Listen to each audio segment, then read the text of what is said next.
Mister অনুকরণ অসাধারণ প্রতিভার অধিকারী। মুহূর্তের মধ্যেই একজন মানুষকে অবিকল নকল করতে পারেন।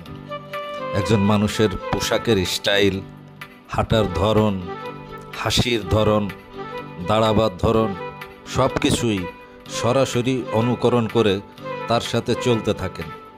বিষয়টি যেমন আশ্চর্য তেমনি আর্টিস্টিক। বেচারাকে মিস্টার অনুকরণ যখন মহিলাদের অনুসরণ করেন তখন ব্যাপারটা মানুষকে আরও বেশি আকৃষ্ট করে। একখানা কাপড় ব্যবহার করে মুহূর্তের মধ্যেই নিজের শারীরিক পরিবর্তন ঘটিয়ে ফেলেন। ব্যাপারটা বলে বোঝানো যাবে না, শুধু দেখতে থাকুন। আর এই অভিনব পদ্ধতিতে আনন্দ দেবার জন্য বেচারাকে একটা লাইক তো দেওয়া যেতেই পারে।